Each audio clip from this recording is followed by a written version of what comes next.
Boa tarde a todos e todas que nos acompanham pelo Facebook, pelo Instagram. A gente está lançando agora nosso primeiro debate ao vivo no Facebook e no Instagram do programa Escolas Transformadoras, é o nosso primeiro do ano de 2019.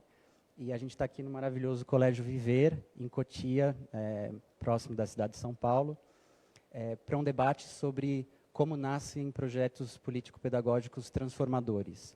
E a gente está aqui, então, com os nossos convidados, a quem a gente agradece bastante. Primeiro, aqui do meu lado, o Elton Luz, que é diretor da Escola Estadual Alan Pinho Tabosa, em Pentecoste, no Ceará. Faz parte da nossa rede também das Escolas Transformadoras. Ao lado dele, o professor Vitor Henrique Paro, que é professor titular da Faculdade de Educação da Universidade de São Paulo. E, aqui na ponta, a nossa anfitriã, coordenadora pedagógica do Colégio Viver, Maria Amélia Cupertino, também que faz parte da nossa rede de escolas transformadoras no Brasil. Eu sou Flávio Bassi, eu dirijo o programa Escolas Transformadoras na América Latina e vou ser o mediador aqui com vocês. Primeiro, para abrir um pouco essa conversa, eu queria só situar por que a gente está se referindo com o adjetivo transformadores, né, para falar de projeto político-pedagógico, também conhecido como PPP, para ficar mais fácil, porque vai surgir muitas vezes ao longo do debate essas palavras. Na perspectiva de escolas transformadoras, obviamente que a gente não está sugerindo que só possa ser nessa perspectiva, a gente entende uma escola transformadora como uma escola que cria condições para que os seus alunos se formem e se cultivem como agentes de transformação social. E, por isso, um projeto político-pedagógico transformador é aquele que contribui para isso, né? Principalmente nessa perspectiva das nossas escolas e do nosso programa. E, para iniciar essa conversa, a gente queria começar com o básico, que às vezes a gente se acostuma tanto com essas siglas, né, PPP, que a gente fica usando sem parar para pensar o que de fato significa. Então, eu queria convidar o professor Vitor para começar com essa primeira pergunta geradora, que é para a gente entrar mais em detalhes o que é um projeto político-pedagógico e, principalmente, o que significa, a dimensão e consequências de cada um dos termos, né, que compõem esse termo, né? Por favor. Boa tarde. Eu agradeço o convite feito pela Alana e pela Choca. E cumprimento os presentes, a Maria Amélia, o Elton, o Flávio, o diretor da escola Alan Pinho Tabosa e coordenadora do Colégio Viver, aqui onde nós estamos. Bom,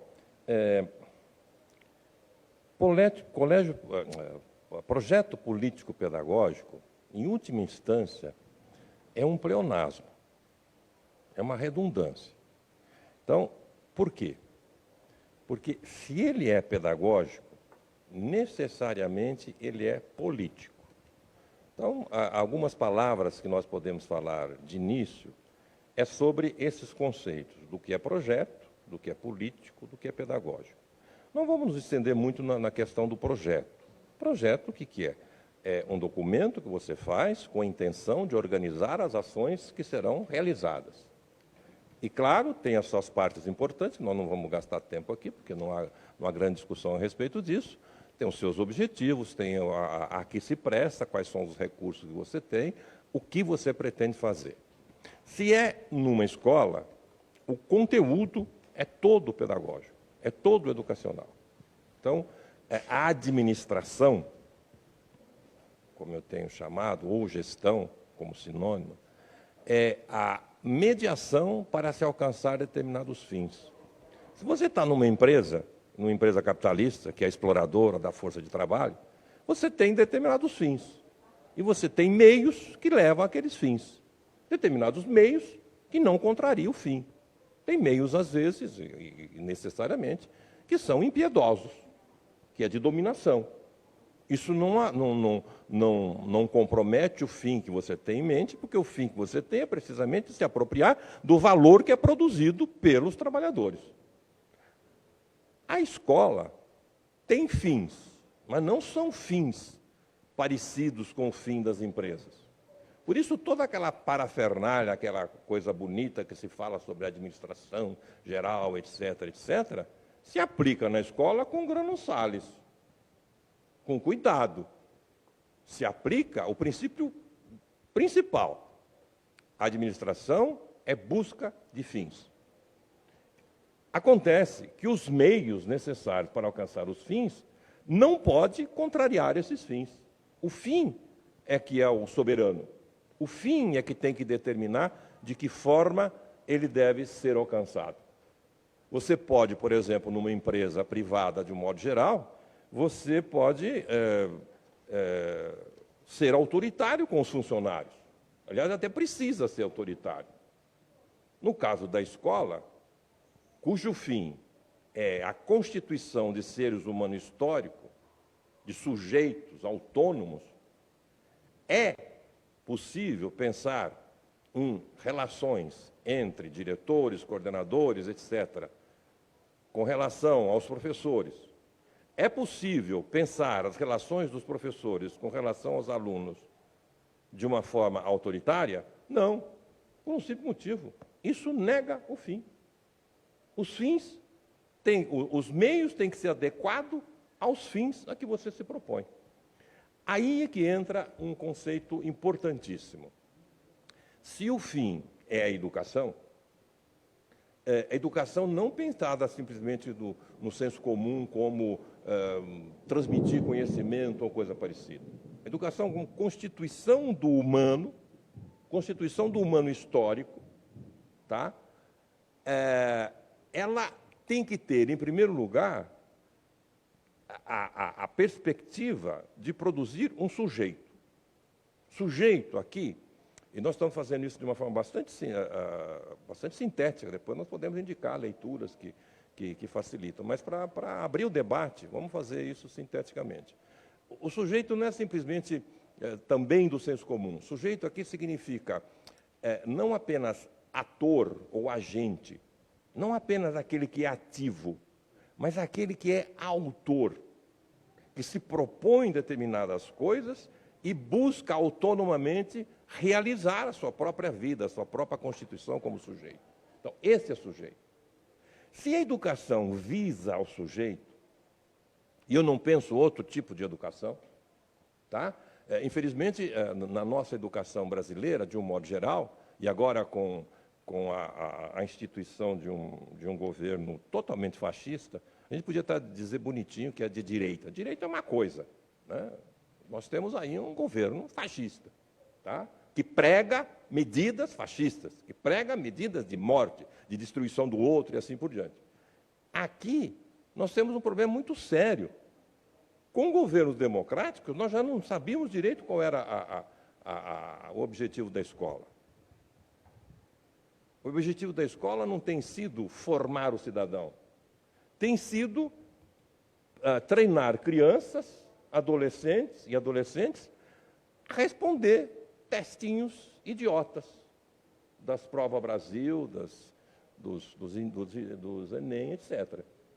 Não, eu quero uma educação, isso eu penso em escola transformadora, uma educação que forma o humano histórico, na sua integralidade. Então, vamos fixar nisso. O educando necessariamente é sujeito. Se você tem como fim produzir o humano histórico, se o que identifica o homem, o diferencia de uma tábua, ou o que diferencia de um gato, é o fato dele ser sujeito, então, necessariamente, você tem que levar em conta essa condição de sujeito. Portanto, nós temos que levar em conta que a ação do professor, e eu tenho um livro que vou lançar, que está sendo lançado agora, oficialmente, no dia 25, na editora Martins Fontes, na Avenida Paulista, às 6h30 da tarde até à noite.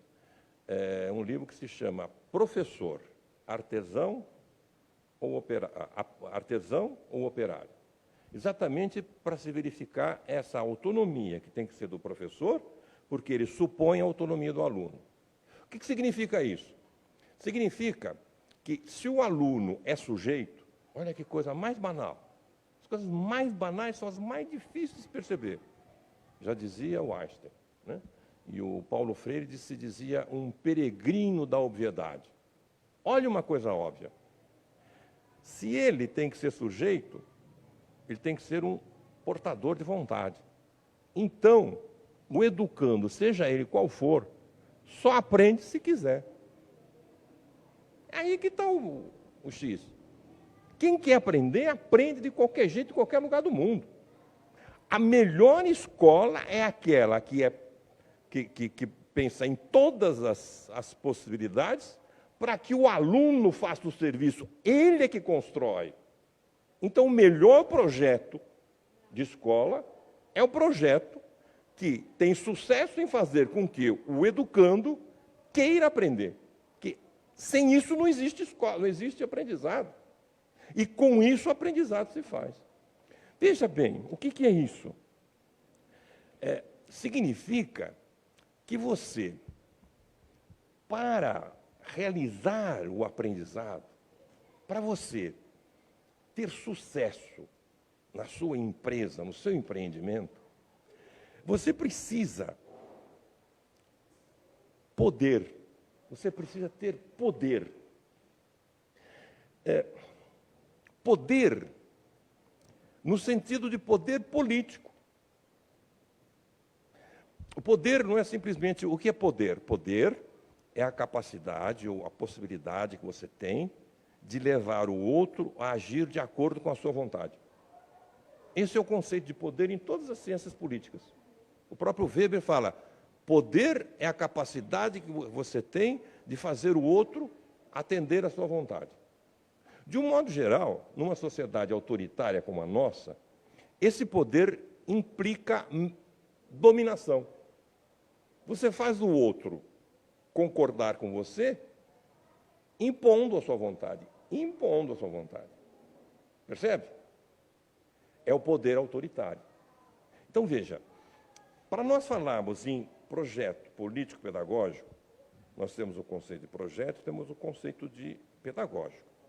Pedagógico é a relação entre seres humanos em que se realiza a apropriação da cultura. Cultura entendendo tudo aquilo que o ser humano produziu. Tudo aquilo que não é natureza, que não existe independentemente da natureza, da ação do homem. Tudo aquilo que é produzido, conhecimentos, valores, filosofia, ciência, arte, crenças, tudo aquilo que o homem produz, nós chamamos cultura. Cultura não é simplesmente matemática e português, não. Cultura é tudo aquilo que se produz.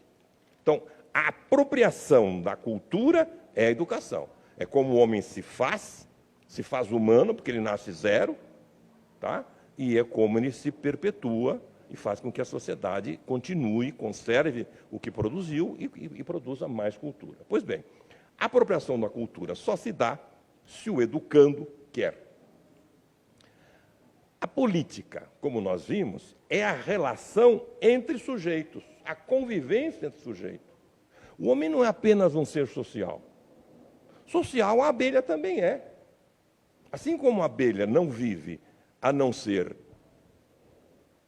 no enxame, dependendo de todas as outras abelhas, o homem também. Cada um de nós só vivemos dependendo dos outros 7 bilhões de seres humanos que existem na Terra. Nós vivemos necessariamente dependendo dos seres humanos, pela divisão social do trabalho. Mas essa é uma relação que não é uma relação como a da abelha. A abelha se relaciona entre objetos, entre coisas. O ser humano não. Ele se relaciona entre sujeitos. Então, veja, eu, sujeito, que tenho vontades, interesses, objetivos, valores, me relaciono com você, que também é um sujeito. E que tem vontade, objetivos, valores. E que não necessariamente são os meus. Por isso, eu não tenho apenas que me relacionar como me relaciono no âmbito da divisão social do trabalho. Eu tenho que me relacionar no âmbito de sujeitos. Então, tem duas formas de eu fazer com que você concorde comigo. Eu posso dominá-lo, e aí eu nego a sua humanidade. Esse é um autoritarismo, que é o mais presente, tá? Mas isso nós chamamos de autoritarismo. Então, a política é a convivência entre sujeitos. O autoritarismo é a convivência entre sujeitos de forma autoritária. Existe uma coisa chamada democracia. que é a convivência entre sujeitos de forma dialógica. Eu não preciso te dominar. Isso se chama exercício do poder. Quando eu faço com que você haja de acordo com a minha vontade, eu estou exercendo o poder. Esse é o poder político. O poder de fazer com que o outro haja de acordo com a sua vontade. Agora, quando eu faço que você haja de acordo com a minha vontade, pelo diálogo, você tem vontade, eu tenho vontade, nós temos objetivos, nós conversamos, você cede, eu cedo, se dá a democracia. Agora eu pergunto, já encerro essa parte, agora eu pergunto, qual é o problema central da escola? O que é preciso para que uma escola funcione? Em termos sinteticíssimos. Que o aluno queira aprender. Isso é uma questão de poder. Para o aluno querer aprender, você tem que fazer com que ele haja de acordo com aquilo que você, educador, quer que ele aprenda. Então, esta é uma relação necessariamente política. E mais, depois nós podemos desenvolver isso. Não só ela é necessariamente política, é um exercício do poder, mas é uma relação necessariamente democrática. Porque você não pode entrar na cabeça, na personalidade dele e fazê-lo querer. Você só pode fazê-lo pelo diálogo, pela ternura, pela cumplicidade. Por isso que todas as relações autoritárias de mando não funcionam na escola. Na escola funciona quando é cooperativa, quando são companheiros. Por isso que isso está presente na escola transformadora. O miolo da escola transformadora, quando vocês falam sobre a escola transformadora, é precisamente isso, que ela é feita pelas pessoas que aprendem em colaboração com a família, com as crianças e tudo mais. O essencial é que seja uma relação política. Então, a relação pedagógica, ela é necessariamente uma relação política. Por isso, programa político-pedagógico é redundante. Se é pedagógico, não tem jeito de não ser político. Olha, não me tire o nome político, não, porque é bom que bota político. O nome político foi posto porque as pessoas queriam fazer política, como fazem os canalhas da escola sem partido, fazer política sem dizer que era política. Então, os progressistas, na década de 80, principalmente, falaram, não, tem que ser político, sim. Tá? Então, não precisa tirar o nome do político, mas saiba, a escola não tem jeito de não ser política, nesse sentido, de democrática. Muito obrigado, professor. Eu acho que...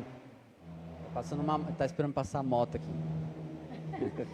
Muito obrigado, professor. Vocês não combinaram com o Detran. Acho que é uma introdução muito importante, porque ela acho que resgata os pressupostos de existência do PPP, aos quais a gente vai fazer muita referência a partir de agora.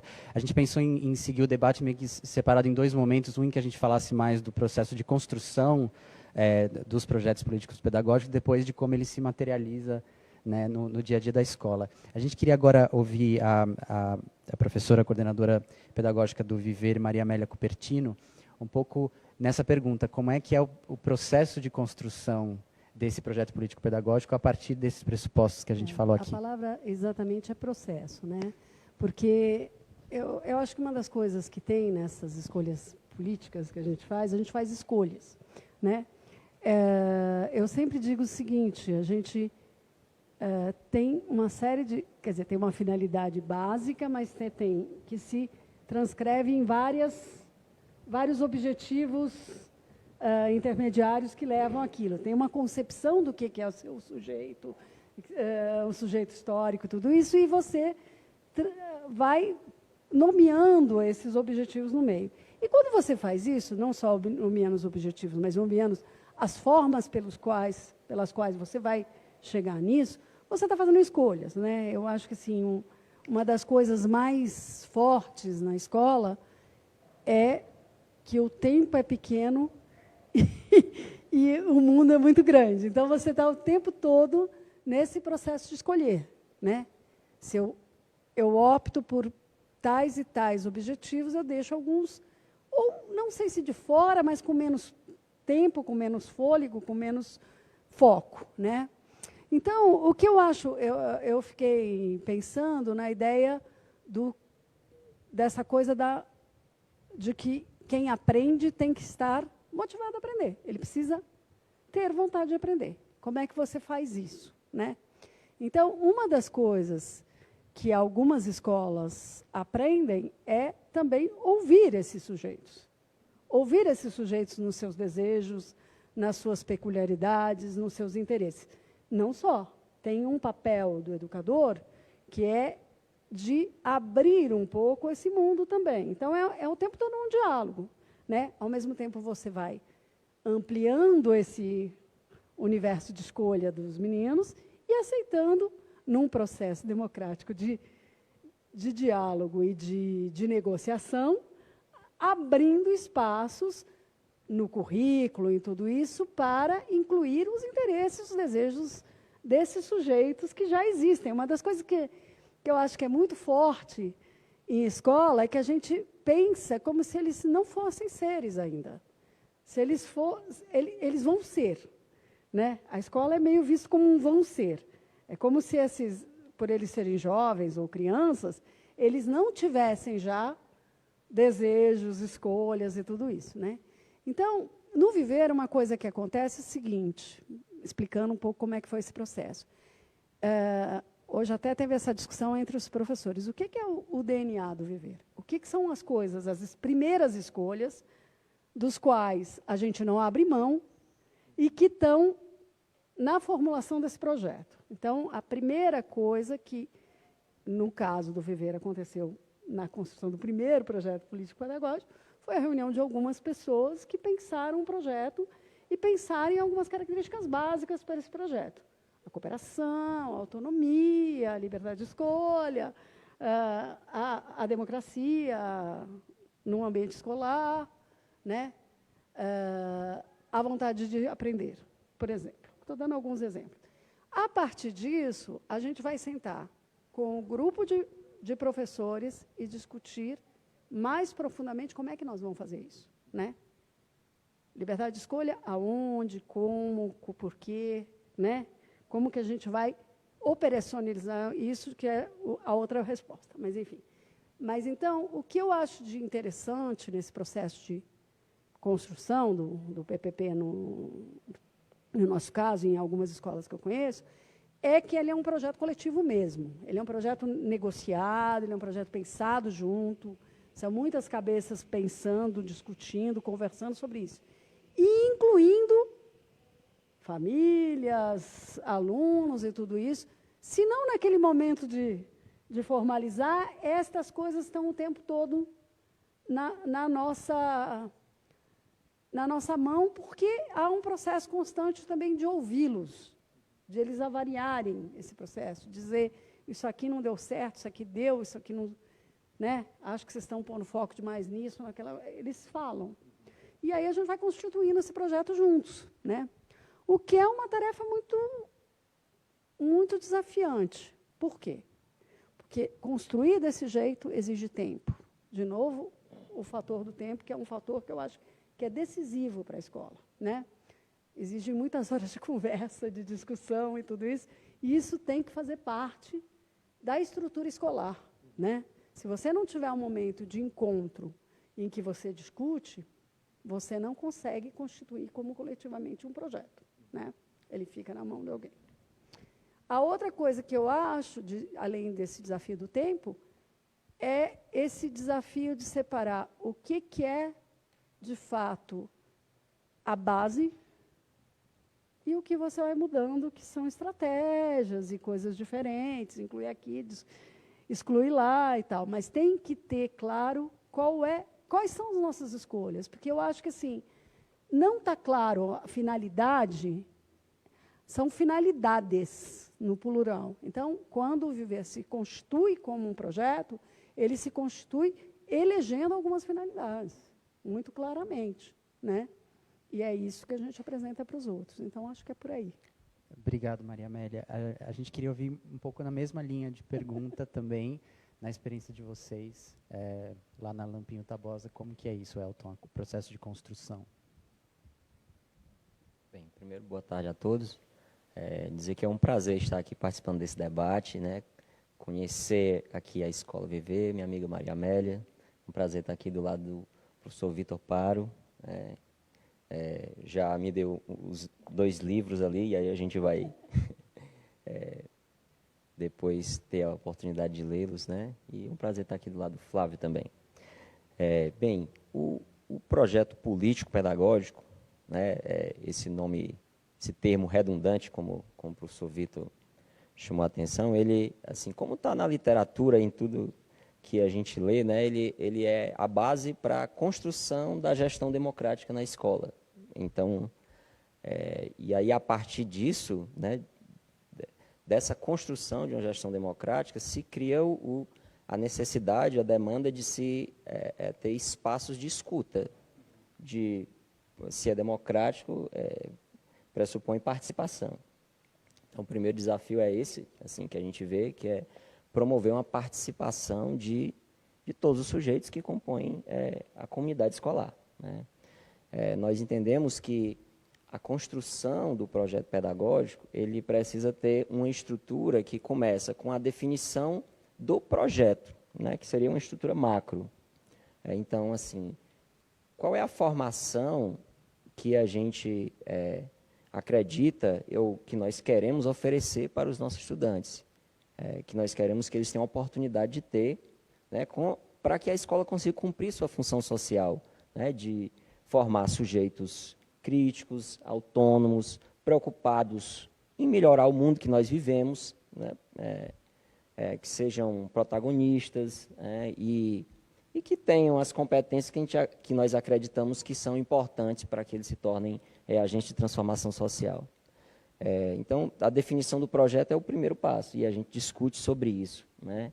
E aí, um segundo passo, né, seria descendo aí nessa organização, nesse desenho, seria quais estratégias nós vamos utilizar para cumprir esse objetivo. Quais são os meios, né, como chamou a atenção muito bem o professor Vitor Paro, para atingir esse fim de forma que não o contradiga.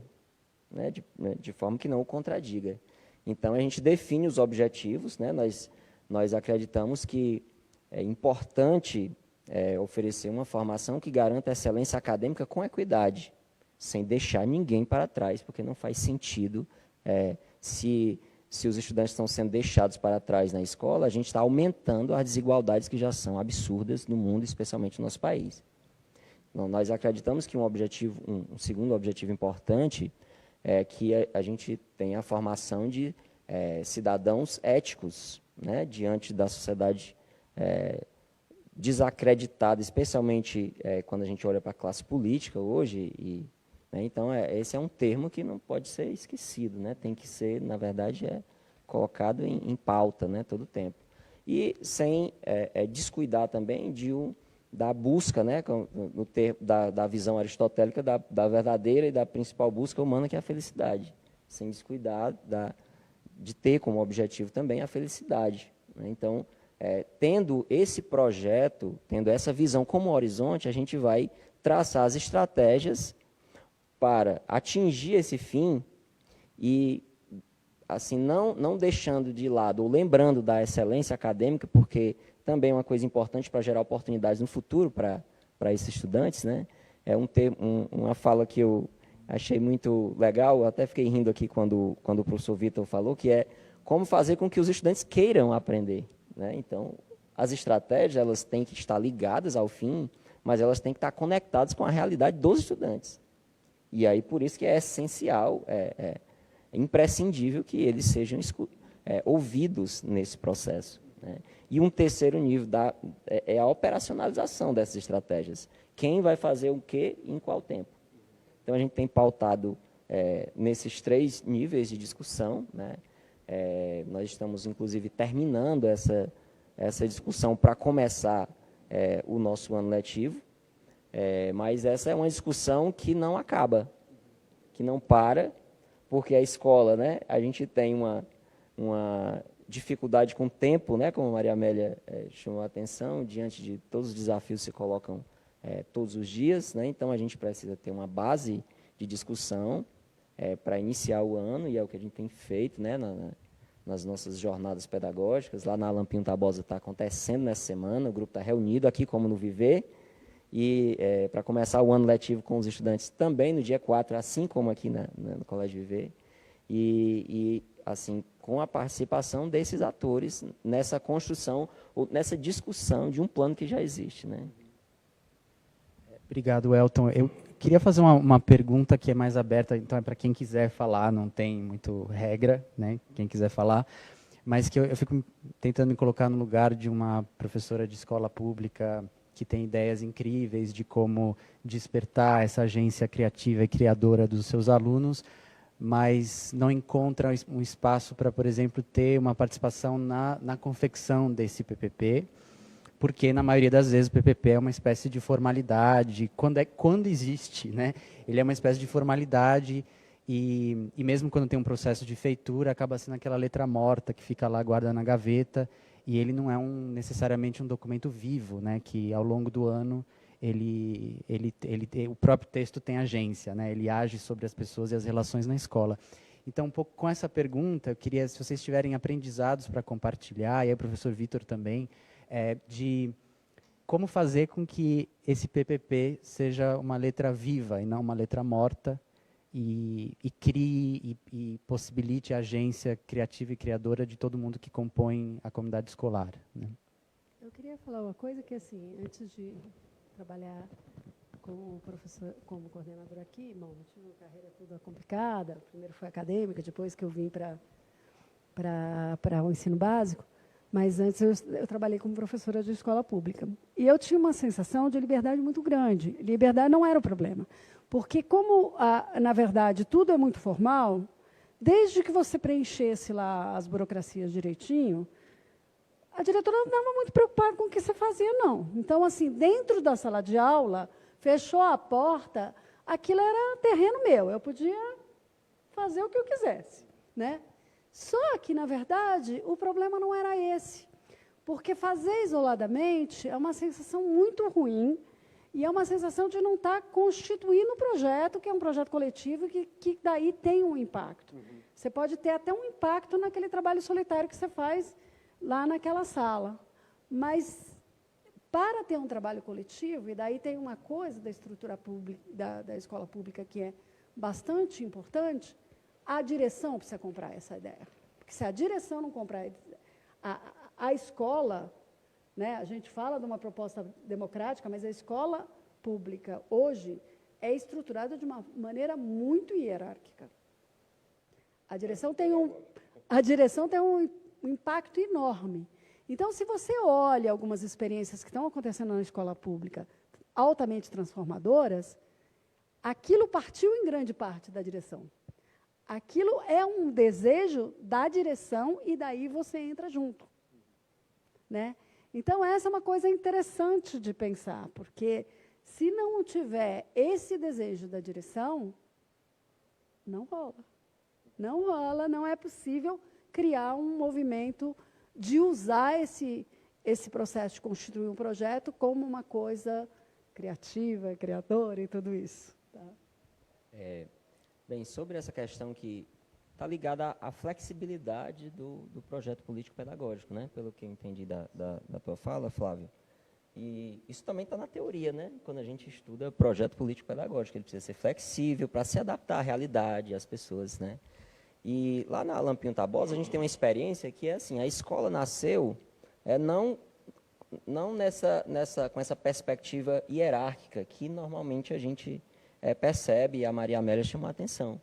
Né? A escola nasceu da inspiração no movimento, que é o PRESSE, que é o movimento de estudantes lá da nossa região, lá de Pentecoste, no Ceará, com uma fundamentação teórica na aprendizagem cooperativa, mas essa coisa da cooperação, né, da interdependência, a qual nós não temos escolha, né, como o professor Vitor também chamou a atenção aqui, ela é muito presente lá na escola. Né? A escola se constituiu como um grupo de jovens professores ou estudantes ainda, que aceitou o desafio de construir uma escola, um projeto pedagógico, político-pedagógico de uma escola, baseado em premissas que fugiam um pouco o normal, né? O padrão. E, então, isso fez com que a gente já nascesse com relações muito horizontais.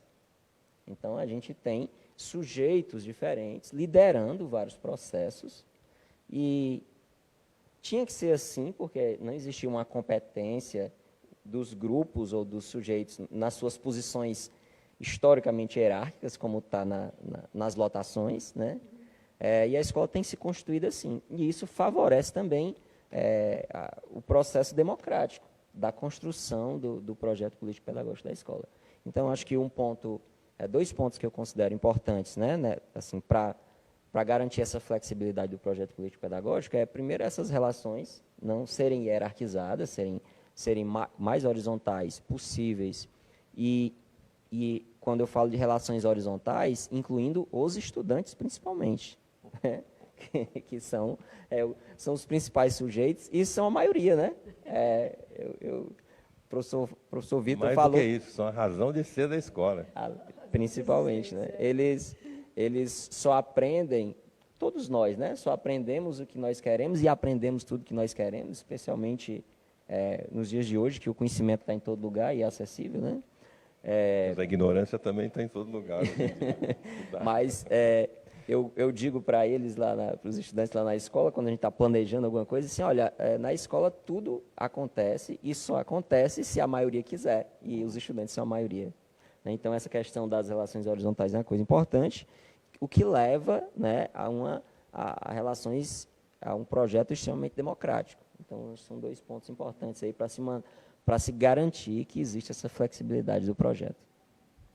Eu gostaria de falar alguma coisa aí sobre a questão do projeto e sobre essa importância que a gente acaba dando ao projeto político-pedagógico. Eu faço pesquisa, já nem sei mais quantos anos, faz uns 30, 40 anos.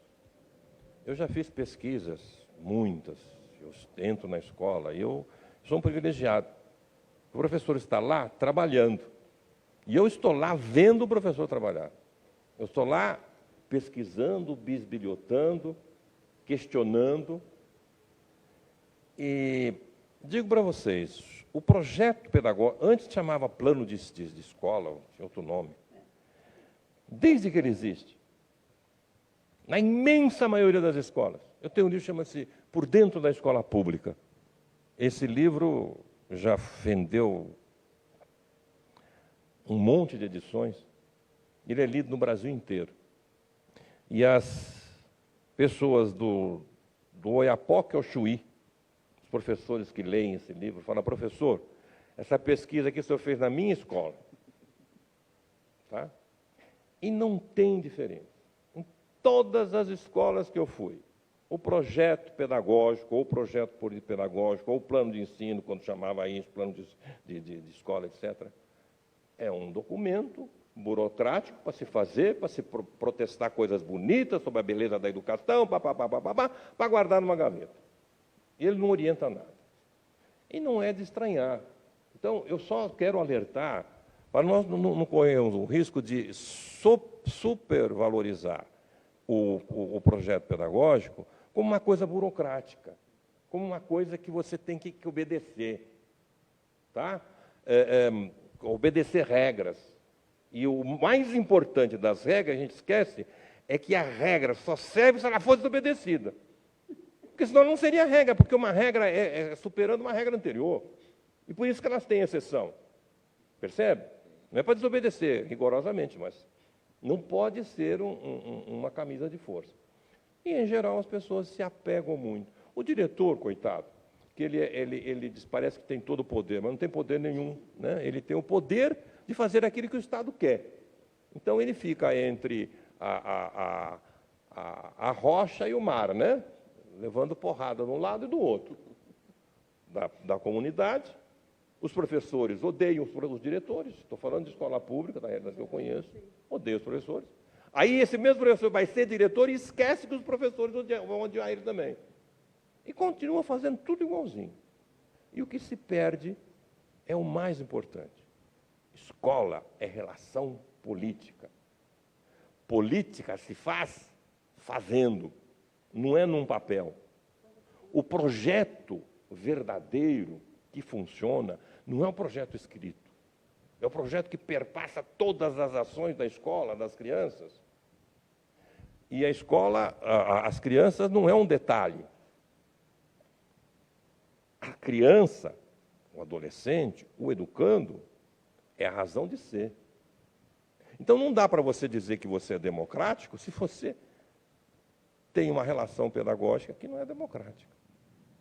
A razão de ser da escola é a relação pedagógica. Se ela não está funcionando, esquece o resto. Faz como as escolas que derrubam as verdadeiras, derruba as paredes, se as paredes estão atrapalhando. Vamos fazer aquilo que é mais importante. Vamos nos pegar a um objetivo. Tá? E eu queria, antes de terminar esse nosso debate aqui hoje, levar em conta dois aspectos que eu acho cruciais, aspectos de princípio. Claro, nós podemos continuar falando, e infelizmente nós temos aqui duas pessoas profissionais, duas pessoas da prática que fazem trabalhos belíssimos em escola e que podem nos dizer e colaborar para as pessoas que estão nos ouvindo sobre a forma de fazer, etc, etc. Eu, da minha parte, que posso colaborar, que sou um crítico, que sou um estudioso da educação, é chamar a atenção antes do como se faz, sobre princípios essenciais. Sabe por quê? Porque eu acho que esses princípios essenciais não estão sendo levados em conta. E se eles não levados em conta, você pode fazer bilhões de formas. Existem milhões de formas erradas. Tá? Quando você não tem um objetivo que está seguindo, um norte. Não quero me estender muito, depois eu falo sobre um aspecto mais econômico. Eu queria falar 2, 3 palavrinhas agora sobre a questão social. Se nós estamos num momento agora, um momento que nos chama atenção e que nos tira qualquer medo. Eu sempre fui uma pessoa bastante aberta, que sempre falei as verdades, sabe? Mas agora eu já não tenho o que temer. Nós chegamos ao fundo do poço. Tá? Nós chegamos a uma situação no Brasil, no estado político que nós estamos, em que já não se trata mais de ser progressista. Se trata de, pelo menos, conservar. É o ser o conservador que a Hannah Arendt prega. Conservar aquilo que nós conquistamos. Porque nós estamos perdendo. Não se trata de ser simplesmente de direita ou de esquerda. Percebe? De ser neoliberal ou não. O que nós temos agora, capitaneado pela política americana, é uma completa destruição daquilo que conquistamos, dos direitos fundamentais mais básicos, dos direitos, dos valores. Valores, por exemplo, como o conhecimento. O conhecimento está sendo jogado às traças. Hoje mesmo foi nomeada uma bendita de uma pessoa aí para coordenar o ensino de professores, treinamento da formação de professores no MEC, cujo currículo tem 3 linhas. Ela é formada em Direito numa universidade no Paraná. Não entende nada de educação e nada de nada. É um currículo que o meu sogro chamava que é o tipo de uma faca sem lâmina da qual tiraram-lhe o respectivo cabo. Entendeu? É um nada. Nós temos um presidente da República que é um fascista declarado. Não sou eu que estou xingando o presidente da República de fascista. Estamos dizendo que é um cara que quer arma, que quer matar pessoas, é um sujeito que é contra a mulher, que é sem educação, que diz para uma deputada, eu não te estupro porque você não merece. Meu Deus, nós elegemos isso. Eu, Vitor Henrique Paiva, sou responsável, porque eu faço parte dessa sociedade, e esse pertencimento à sociedade que nós não podemos esquecer. Eu sou culpado disso, por isso que eu fico com dor de consciência. Eu não votei, jamais votaria. Mas eu faço parte dessa sociedade que chegou a esse ponto de 55 milhões de pessoas que aceitarem, não é porque foi... Claro, houve todo o fake news, toda a propaganda grotesca para eleger um crápula. Tá? Mas houve também 55 milhões de pessoas que aceitam esse crápula. E sabe por que aceitam? Por falta de conhecimento, não é porque elas são fascistas, porque elas são más. É o que a Hannah Arendt falava do Eichmann. O Einstein não era nem um monstro. Ele era simplesmente um palerma qualquer. Um palhaço qualquer. E um palhaço qualquer, sem conhecimento, sem vontade, sem valores, faz o que quiser. Percebeu? Então, veja, isso que é importante. Então, vamos pensar. A escola será os professores, nós, de um modo geral, quando falamos escola, estamos imbuídos da importância social da escola? Será que cada um de nós estamos socialmente comprometidos? O ser humano, ele produz a sua existência, mas ele não produz a sua existência diretamente. Eu costumo dizer, essa camisa que eu estou vestindo, fui eu que produzi. Mas o modo de ser da humanidade, enquanto seres históricos, faz com que eu tenha acesso a trabalhos dos outros. Quem produziu essa camisa? Milhões.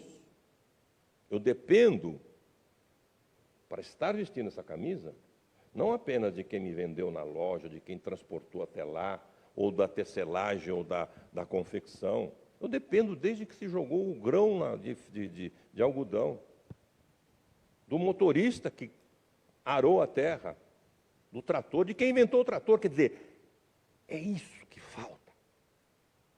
Isso que falta aos nossos professores, não por culpa deles, porque são produtos da própria escola, que falta como visão, como ideologia, no sentido puro, no sentido positivo da palavra, como concepção de mundo, que falta como concepção de mundo para nós abraçarmos, não fanaticamente como uma religião, mas de uma forma viva, como uma ideologia política. No seguinte sentido, se eu dependo para existir da humanidade inteira, esse microfone começou a ser inventado desde que o primeiro ser humano ficou em pé na face da Terra. Percebe? Não existia esse microfone. Então, eu estou ligado, quer queira, quer não, à humanidade inteira, ao mundo inteiro.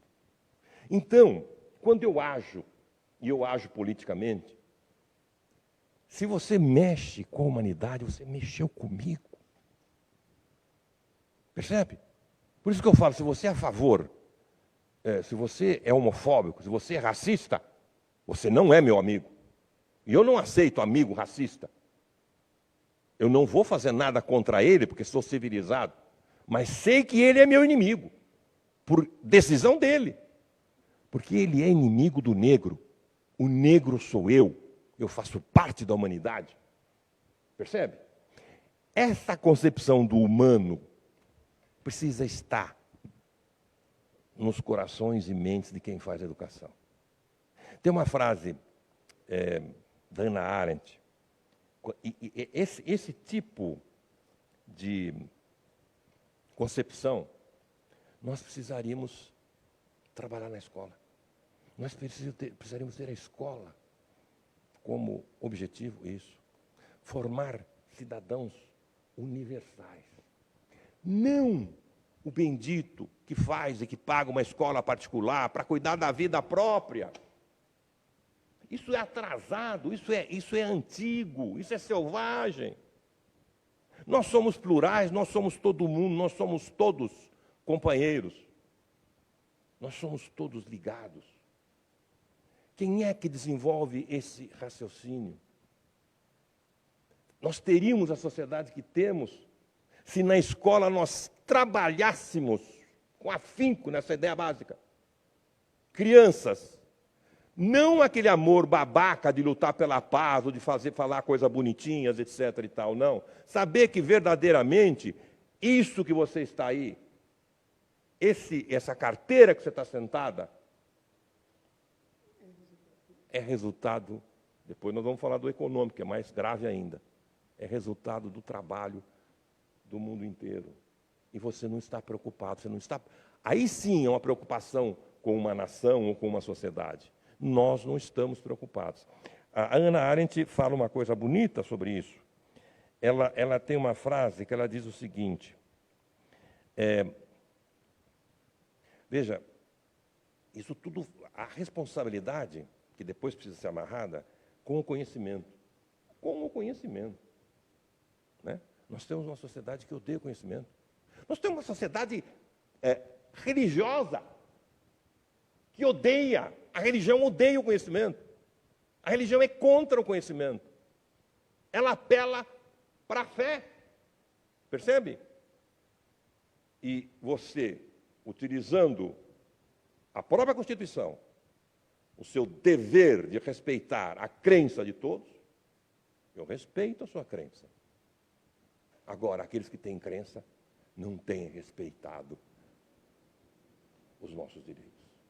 Têm avançado para além da religião, da sua fé, que ele não precisa justificar nada, mas quando se trata do público, da relação com os outros, ele precisa justificar sim, deixar do lado a sua fé e fazer a fé maior, a crença maior, que é a crença nos seres humanos. Percebe? E você vê simplesmente as pessoas inventando formas de não educar. Hoje, essa da goiabeira aí, por exemplo, quer acabar com a escola, simplesmente. E nós temos os evangélicos de todas as religiões fazendo de tudo para que a escola termine, porque o conhecimento é perigoso. A frase do Hannah Arendt é a seguinte: qualquer pessoa que se recuse a assumir a responsabilidade coletiva pelo mundo não deveria ter crianças. E é preciso proibi-la de tomar parte em sua educação. Essa é a síntese. Nós não temos levado em conta isso. Nós não temos levado em conta o desenvolvimento de um espírito transformador, de um espírito de que nós somos todos humanos e temos que respeitar os outros, e não lutar simplesmente seguindo o ditame capitalista, concorrencial, competitivo, de sempre pegar mais para si, mais para si, mais para si. Não existe, embora se fale em Cristo e um monte de outras coisas por aí, o que existe, as próprias religiões são articuladas, o próprio amor a Deus é para Ele. As pessoas só amam a Deus para fazer bem para Ele. Percebeu? O motivo das religiões é o bem pessoal, para não ir para o inferno. Inventaram um inferno para as pessoas obedecerem. E o mais importante, que é nos fazermos verdadeiramente irmãos, não faz parte, não domina o objetivo da escola. Obrigado, professor. Eu queria trazer alguns comentários das pessoas que estão assistindo a gente e talvez lançar uma sementinha de um pouquinho mais de esperança depois dessa fala avassaladora aí, que deixa a gente querendo pular. Aqui não tem de onde pular, se tivesse uma ponte. Aqui não tem, aqui é rolar. Aqui sentar ali no urucu e pensar sim, com calma. Pensar com calma. O Fernando Leão, que nos acompanha, disse que para ele o PPP se estabelece a partir de um olhar, e caso a equipe pedagógica esteja olhando para essa mesma direção, as coisas vão surgir meio que naturalmente, e, portanto, se torna vivo. E puxando um pouco por isso, e esse comentário de ir além só do documento e da formalidade, então, pensando ele talvez como o DNA da escola, então não necessariamente como, né, um projeto escrito e tal, mas como aquilo que torna a escola o que ela é, né, que dá a ela a vida dela. A gente falou em pressupostos, tem pessoas perguntando sobre quais são os valores ou os princípios, né, que são usados, enfim, para a construção do PPP. E a gente já falou de alguns, vocês falaram a importância de ter relações horizontais, a correspondência entre meios e fins, e ter clareza do que é meio e o que é fim, do tempo, da escuta, do envolvimento de todo mundo da comunidade escolar. Mas eu queria saber se vocês não podem compartilhar alguns exemplos mais concretos para inspirar quem está nos ouvindo. Eu queria trazer um exemplo para dizer um pouco como que tipo de exemplo eu acho interessante para ilustrar, que é de uma escola, depois a gente compartilha pelas redes que a gente tem na Argentina, que a comunidade escolar todos os anos os alunos que aprenderam os métodos de pesquisa qualitativa e quantitativa, eles vão de porta em porta nos moradores da comunidade, não necessariamente quem tem filho na escola, e perguntam o que vocês acham que a gente devia ensinar na escola esse ano? O que você acha interessante? Pergunta para todo mundo, pergunta para o dono da bodeguinha, pergunta para o motorista, enfim. E com base nisso eles se reúnem, compartilham os resultados da pesquisa e montam o currículo daquele ano. Quando chega no final do ano, aquele currículo morre e ele renasce de novo, mesmo processo no ano seguinte. É um exemplo que está além, pode parecer que está além do PPP, porque é um currículo, mas nada mais PPPeico, né, nessa lógica do currículo também, está no PPP. Então, queria saber se vocês têm exemplos assim para poder inspirar também. Antes de começar isso, eu acho que assim, a coisa do DNA da escola, a gente falou em alguns valores e alguns princípios que vão num sentido contrário do que a gente vê, às vezes, predominando no mundo, né? Por isso transformador, né?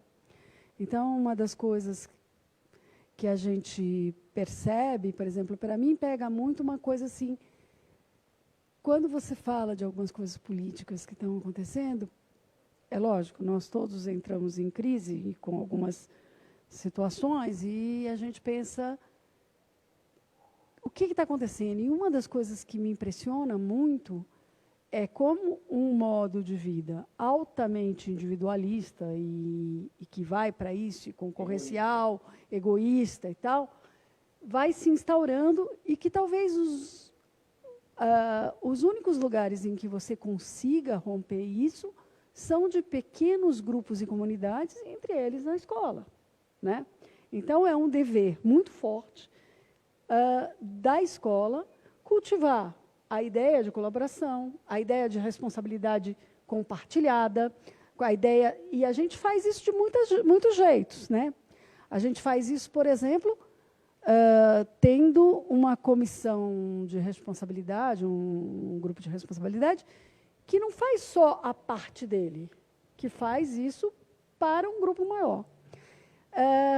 Há muito tempo atrás veio o grande mentor lá da Escola Democrática lá em Israel, veio aqui no Viver, a gente teve a honra de recebê-lo aqui, e eu fiquei discutindo com ele como era difícil para a gente trabalhar essa ideia de comunitário, porque, na verdade, é uma ideia que no Brasil não existe. Comunitário é uma palavra que não se aplica e que, em Israel, seja pela herança dos kibbutz, por outras coisas, isso fazia mais sentido, né? Quando você fala desse grupo que vai nas casas perguntar, eu fico pensando, olhando para cá e falo assim, como é que a gente faz isso num lugar? O Viver tem essa característica, por mais que você queira fazer comunidade aqui, nós estamos na roça, né? Não tem vizinho quase, né? Então, como é que a gente faz esse laço? Eu acho que a gente começa assim pela escola, né? Em alguns lugares isso começa na biblioteca, isso começa na escola, isso começa no centro de saúde, né? Então, a gente tem que começar a cultivar isso, porque é uma noção que é estranha à nossa tradição, né? É estranha, é remar um pouco contra a corrente, mas é uma coisa que a gente tem que fazer, né? Como é que a gente faz isso no dia a dia? De muitos jeitos. Decidindo coisas coletivamente, se responsabilizando por coisas coletivamente, né?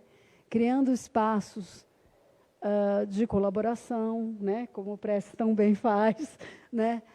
E é uma luta diária entre este mundo que você está tentando criar aqui e que desobedece algumas regras no mundo maior, mas, ao mesmo tempo, que dá um pouco de gostinho para essas pessoas que aqui estão, desse jeito de se organizar, em contraposição ao outro, né? Tanto os alunos, como as famílias, como os professores, a gente vai cultivando um outro jeito de ser, né? É uma bolha? Talvez, mas, ao mesmo tempo, é uma bolha que cultiva coisas muito legais, como a vontade de conhecer, né? A vontade de saber, a vontade de colaborar. Então, no dia a dia é isso. Estratégias, muitas, né? Estratégias de escuta, estratégias de escolha, né? Então, estratégias de agrupamentos diferentes o tempo todo para que eles sejam capazes de, por exemplo, se responsabilizar por crianças mais jovens, né? E que vão entrar nesse grupo, né? Então, a gente tenta fazer isso desta forma e esperando que isso conquiste cada vez mais gente, né? Que isso contagie, que isso faça acontecer de um outro jeito, né? Para dar uma esperança pequenininha, a minha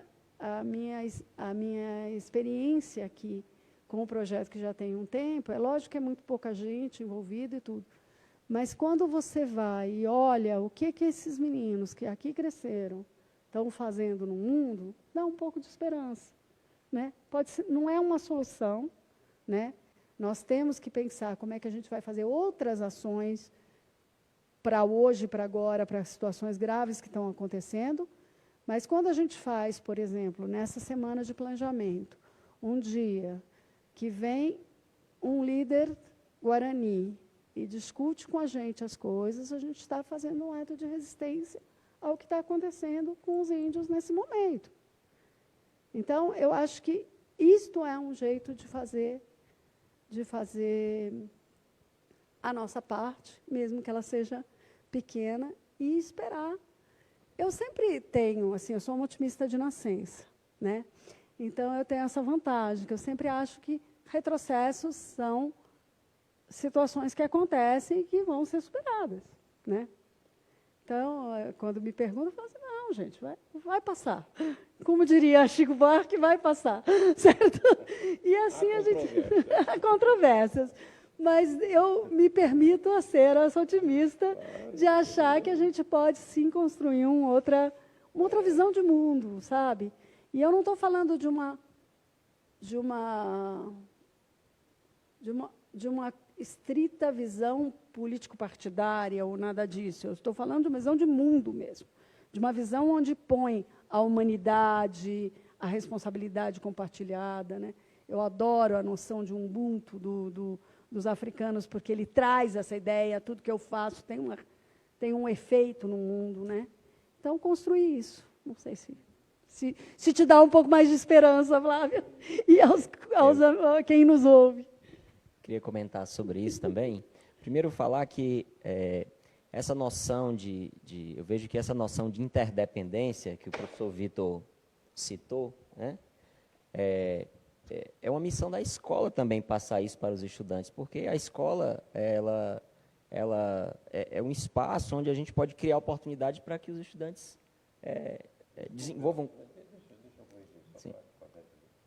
Não é uma coisa que a escola também deve fazer. É a coisa. É a coisa que precisa ser feita. Nós trabalhamos na Alampinho com uma metodologia de aprendizagem cooperativa, que tem como um dos pilares a trabalhar essa questão da interdependência, né, como algo que não se tem escolha. Não se tem escolha.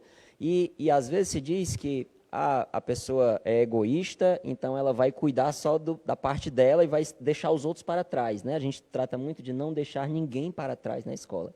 Na verdade, é desconhecimento quando a pessoa acha que vai ter sucesso ou que vai ter um lugar bom para viver no mundo sendo egoísta. Sendo egoísta, você tem que ajudar todas as pessoas e ter conhecimento da interdependência, porque o mundo só vai ser bom para mim se for bom para os outros também, porque nós compartilhamos o mesmo mundo, né? Então, essa noção é meio idiota, assim, de achar que o egoísta ele vai ter sucesso sozinho, né? Não vai ter, porque nós dependemos uns dos outros, querendo ou não, como o professor Vitor Paro já pontuou aqui, né?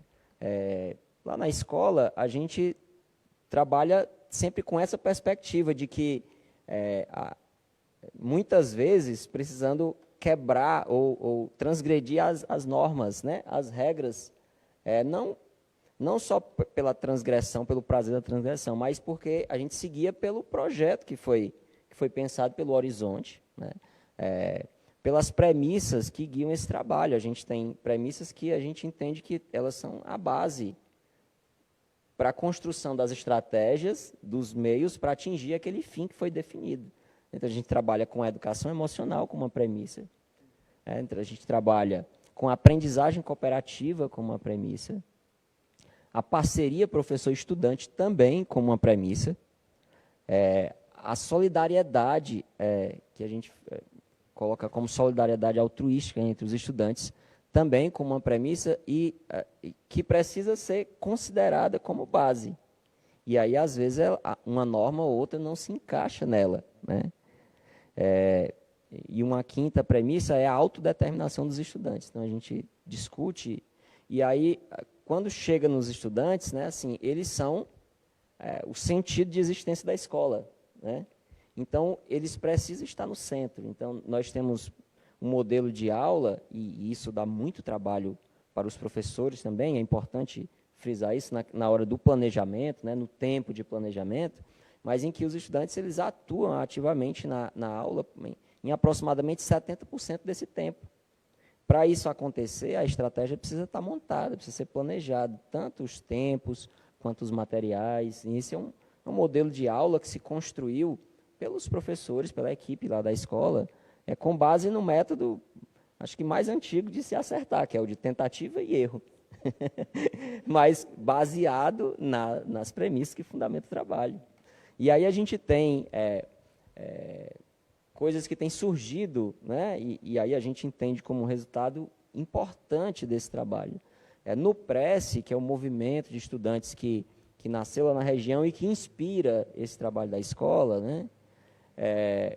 Uma coisa que fez o diferencial foi o retorno. Os estudantes estudavam juntos, se ajudando mutuamente, e aí, depois que começaram a entrar na universidade, eles passaram a retornar para continuar, a retroalimentar o processo. E aí, na escola, a gente discute sobre isso também. E hoje a gente vê isso. Lá na escola, a gente criou um projeto de reorganização curricular, a gente criou disciplinas eletivas, então a gente tem disciplinas que são ministradas para os estudantes, porque eles se identificam com a disciplina. A gente tem, como somos uma escola de ensino médio, o Enem é uma coisa muito presente, né? A gente tem um grupo de estudantes que são revisores de textos dos colegas, então, uma atuação. A gente tem estudantes que atuam na comunidade também. Nós temos estudantes que criaram projetos, como o Educação Solidária, foi criado primeiro por um casal de estudantes e depois agregaram outros colegas, onde eles saíram nas casas, no entorno da escola, perguntando quem tinha criança pequena, do ensino fundamental, do 3º ao 5º ano fundamental, e criaram um curso ao sábado na escola para atender essas crianças também. E esse é um projeto muito bonito e tem crescido, e tanto tem agregado outros estudantes do ensino médio ou já universitários, né?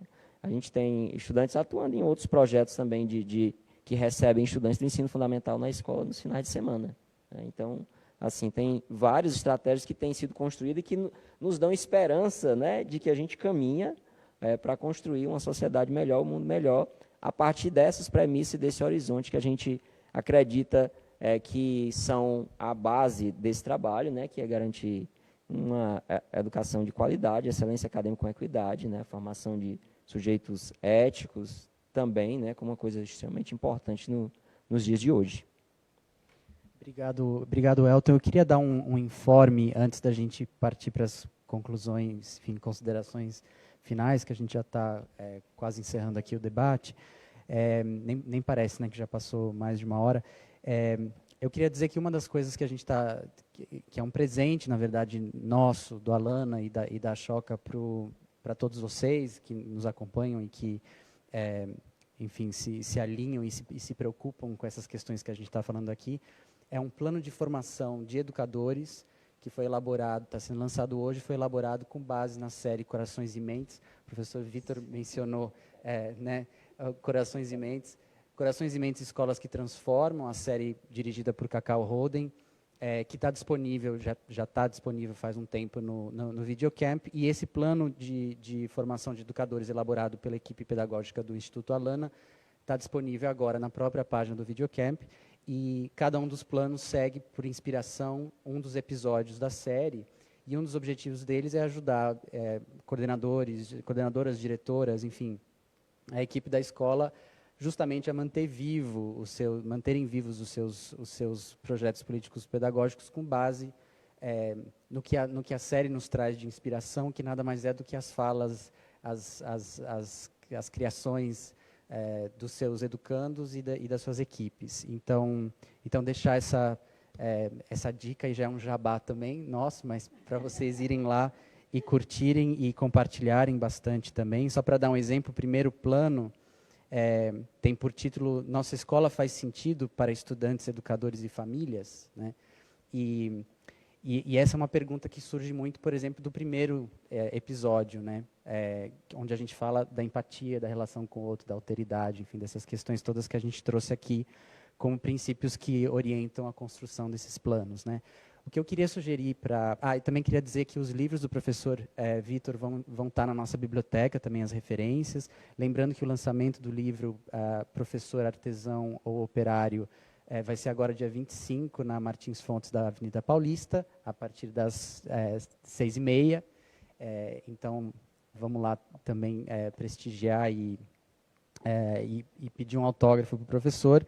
E mais sobre as escolas, né, tanto a Lampinho Tabosa quanto o Viveiro já tem de sobra na nossa página, nos livros também que a gente lançou. E o que eu queria deixar um pouco de uma pergunta, e obviamente que a gente tem que ser breve, cada um para tentar não ultrapassar muito o horário, essa pergunta original que a gente se fez, né, como nascem projetos políticos pedagógicos, a gente acabou falando muito de pressupostos, que tem muito a ver com a ideia de nascimento, quer dizer, o que está na raiz, na origem. Se vocês pudessem resumir, eu sei que é difícil, mas um punhado de frases. Se alguém chegasse para você, fala agora, você só tem 2 minutos para me responder, estou morrendo aqui, como nasce um projeto político pedagógico? O que vocês diriam que é mais importante, que está na raiz de um projeto político pedagógico que seja transformador, né? Nada mais, nada menos. Nada mais, nada menos. Não, pelo amor de Deus, alguém começa aí, eu vou em frente. Tá, eu posso começar. É difícil, viu, Flávio? Resumir é difícil. Eu achei que já tinha sido um resumo que a gente tinha falado aqui, então. Mas, assim, pela nossa experiência, né, lá do grupo lá da Lampinho Tabosa, do Prece, né, nós entendemos que, primeiro, precisa ser um projeto que as pessoas acreditem nele e que queiram fazer, que estejam comprometidas em fazer, que tenham a visão compartilhada de para onde é que nós estamos caminhando. E o conceito democrático precisa ser praticado, precisa ser um trabalho que as pessoas de fato sejam ouvidas, sabe? Assim, só para citar também um exemplo, né? Nós trabalhamos com estratégias metodológicas extremamente participativas, aprendizagem cooperativa. Os nossos estudantes, no primeiro dia de aula, eles passam o dia inteiro compartilhando as histórias de vida com os colegas, ouvindo as histórias de vida dos professores. Está sendo planejado mais uma vez nessa semana e com as mudanças, né, para a gente sempre estar fazendo algo que seja novo, porque precisa se adaptar, né? Então, assim, de modo que a gente entende que na nossa escola existe muito esse espaço de fala, mas há quase 2 anos nós criamos um fórum de lideranças, e aí a gente convidou naquele primeiro momento, porque depois a ideia é que os próprios estudantes assumam, as lideranças de cada sala, as lideranças do Grêmio Estudantil.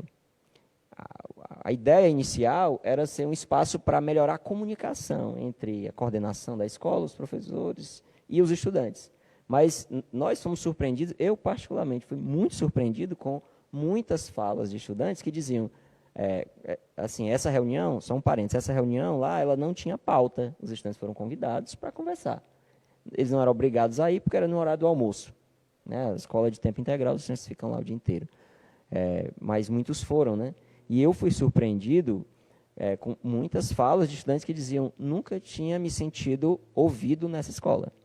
Uma escola, né, que foi reconhecida como uma escola transformadora, uma escola que usa estratégias de participação, que tem um foco, assim, as estratégias têm um foco na construção de relacionamentos, mas faltam ainda espaços de escuta, espaços onde as pessoas que compõem a comunidade escolar se sintam ouvidas, né? Então, acho que esse é um grande desafio.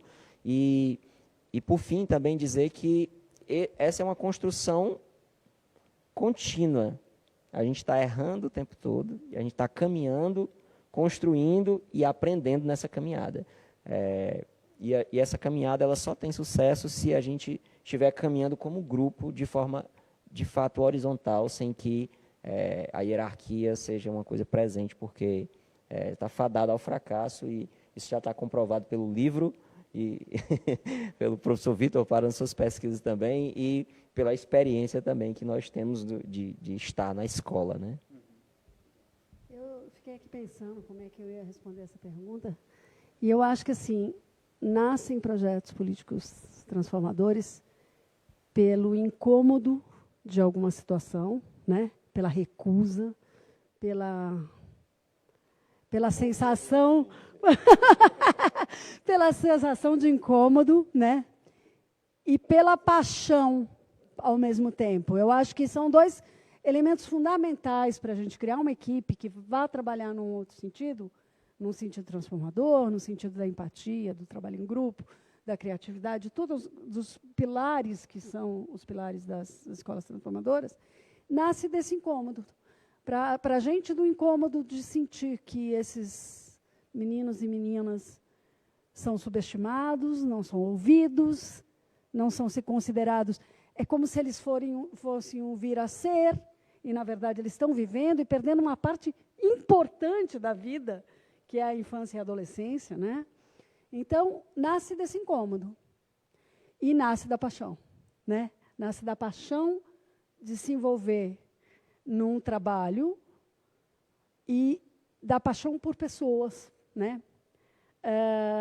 Numa sensação de você estar ali em relação, né, com a humanidade, dentro desses representantes que estão aqui, né, da humanidade, o mais diversos possíveis. Isso é uma coisa que eu gosto muito, né? Eu gosto da ideia da diversidade, inclusive de pontos de vista, de coisa. Então, desta paixão e desse incômodo, você começa a criar alguma coisa que tente balançar essa estrutura que a gente já viu que não está dando muito certo, né? Particularmente, o Viver tem uma coisa muito de não... Quem conhece o Viver não vai dentro de uma linha muito específica, ou de um método muito específico, ou de uma fórmula. Então, o problema é X, e vamos fazer isso. Mas ele vai, também por tentativa e erro, né, que é um velho... construindo caminhos, né, de mudar, de mexer com esse incômodo, de transformar um pouco esse incômodo em menos incômodo. E assim vamos, né? E da paixão desse grupo que se engaja nisso e que fica, né? Muitas vezes com crises, a gente tem muitas crises, né? Mas sempre falo assim, quando eu estou numa crise grande com essa escolha e não outra, aparece alguém lá que foi marcado por esse caminho de uma forma positiva para contar para a gente, e a gente fala, bom, então tá. Então não é tudo perdido, vamos lá, né? Então, eu acho que é assim que você vai construindo um projeto pedagógico, político-pedagógico, né? Essa redundância, como dissemos tantas vezes, que seja transformador. Bom, eu disse que ela roubou a minha síntese exatamente porque eu acho que o que precisa realmente é a indignação com a situação que nós estamos. Existe um livro que se chama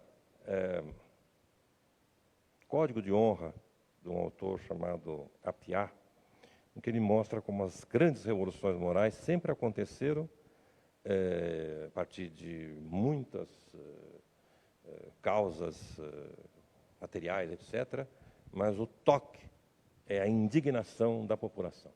É preciso que cada um de nós, de repente, perca o sono e se sinta indignado com aquilo. Nós não vemos a população indignada. Essa indignação precisa ser motivo do fazer escolar. Veja, para fazer isso, é preciso conhecimento, apropriação da cultura, apropriação, principalmente, para revelar isso, do conhecimento. Conhecimento significativo. Nós vivemos numa sociedade injusta em que 1% da população, dos cerca de 7 bilhões, detém a riqueza de praticamente mais da metade do restante. 5 ou 6 proprietários no Brasil, empresas, capital, gente. A gente tem mania de jogar a culpa no político. Agora mesmo você falou da classe política. A classe política só faz o errado porque ela é mandato dos grandes empresários. Nós vivemos numa sociedade injusta, e a injustiça hoje e há 200 anos é feita na forma da exploração capitalista. Isso é que é constantemente escondido. Isso é que é constantemente deixado de lado. Não se fala o como se produz a pobreza. Eu sou otimista porque nós avançamos. Antigamente trabalhava-se 16 horas, agora trabalha-se 8. Só que o capital está precisando recuperar essas 16 e matar muita gente. Então eu não posso ficar me contando apenas com isso, porque eu posso me arrebentar. Nós tivemos um progresso no Brasil. Agora nós estamos revertendo, porque o capital é que manda. Quantas crianças são instruídas sobre a verdadeira forma de se fazer pobreza? Nós temos hoje, de novo, praticamente 30 milhões de pessoas passando fome. Passando fome. E isso precisa tocar em cada um de nós. São 30 milhões. Que foi um cara lá e acabou com a fome. Da maneira mais louca que você possa imaginar, mas acabou com a fome. Essa pessoa está presa, não porque ele foi corrupto, mas porque ele fez isso. O capital não aceita isso. O capital hoje, o capital internacional não aceita isso. Ele precisa que pobre seja pobre realmente. Ele precisa se apropriar daqueles impostos que vão para fazer isso, para ficar para o próprio capital. Dizendo que são os impostos que o capital paga. Quantos aqui, na nossa rodinha, sabe que isso é uma grande mentira? O capital não gasta 1 centavo de imposto. Para nós sabermos isso, nós precisamos fazer quem é que produz valor. Quem produz valor numa sociedade capitalista é o trabalho do trabalhador. Ele produz valor. E você vê os conceitos totalmente... Eu pago o seu trabalho. Não, você não paga o meu trabalho. Se você for compreender a partir de uma ciência da economia política, que está disponível, mas os economistas não usam e não falam. Não é pago o trabalho. O trabalho é a atividade de trabalhar e de fazer com que as mercadorias adquiram valor. Sai das costas do trabalhador esse valor que a mercadoria tem. O que eu pago é apenas o suficiente para você viver. É a sua força de trabalho. O que eu pago é um pedacinho daquilo que você produz. Você produz durante 8 horas valores que são apropriados pelo capital. E eu te dou apenas o correspondente a 15, 20 minutos para você continuar vivendo enquanto trabalhador, assim como o escravo vivia como escravo. Isso é verdade documentada, fundamental, provada cientificamente? Uma hora desta eu falo, esse cara é um marxista, é um comunista, que come criancinha viva. Perceba? Por quê? Porque assim como para a igreja era proibido saber que a terra girava em torno do sol, isso era perigoso para os poderosos daquela época, hoje é perigoso. Nós fazemos o mesmo obscurantismo, saber que quem produz o valor é o trabalhador. Então o imposto sai desse valor. Aquele dinheiro que você usa para pagar imposto, seu desgraçado, seu capitalista, fui eu, o trabalhador, que produzi. Então não me venha dizer que você paga o imposto. O que você quer é se apropriar também daquele imposto. Percebeu?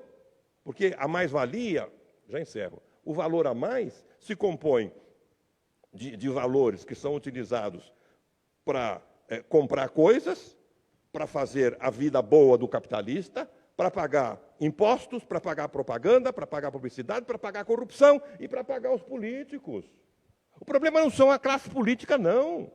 O problema é que quem está com o poder é aquele que é capaz de pagar fake news para chegar no poder. É aquele que tem o dinheiro, que tem o capital. É ele que produz os corruptos todos que estão lá. E é ele que produz, inclusive, agora, com auxílio, também como era a igreja antigamente, com o auxílio da cambada dos pastores sem vergonhas, não estou dizendo que são todos, tá? A canalhada que mantém as pessoas na ignorância para acreditar, coitado do capital. Precisamos fazer uma reforma da Previdência exatamente para isso, Maria Amélia. Para tirar aquilo que nós ganhamos, para tirar a nossa esperança. Nós estamos voltando ao capital mais selvagem que sempre existiu. Agora, projeto político-pedagógico tem que se indignar com isso, tem que ter isso como perspectiva, senão não adianta nada. Desculpa meu entusiasmo, mas a verdade é essa. Professor. A gente precisa fazer um debate depois só com base no artesão ou operário. Com o seu... Aliás, eu estou dando um curso, meu último curso, que eu já estou velhinho, vou parar, dando de pós-graduação agora, no começo, sobre o capital. Preciso avisar as pessoas aí que eu vou fazer as pessoas, vou trabalhar com os mestrandos e doutorandos com uma disciplina que se chama Economia Política da Educação. A teoria do valor em Marx e educação. Nós vamos estudar Marx. Não dá para pensar na realidade da sociedade sem estudar Marx, assim como não dá para estudar astronomia sem concordar com o Galileu Galilei, que a Terra gira em torno do Sol, entendeu? E a ignorância fica simplesmente atrapalhando. Obrigado, professor Vitor Paro, obrigado, Maria Amélia Cupertino, obrigado, Elton Luz, e obrigado especialmente a Maria Amélia também por nos receber aqui no Colégio Viver, a toda a equipe do Alana, que ajudou a construir esse próximo debate, a todos que nos acompanham e continuam a nos acompanhar na transmissão, e a gente encerra aqui o nosso primeiro debate do ano, e a gente conta com vocês para os próximos. Um abraço, obrigado.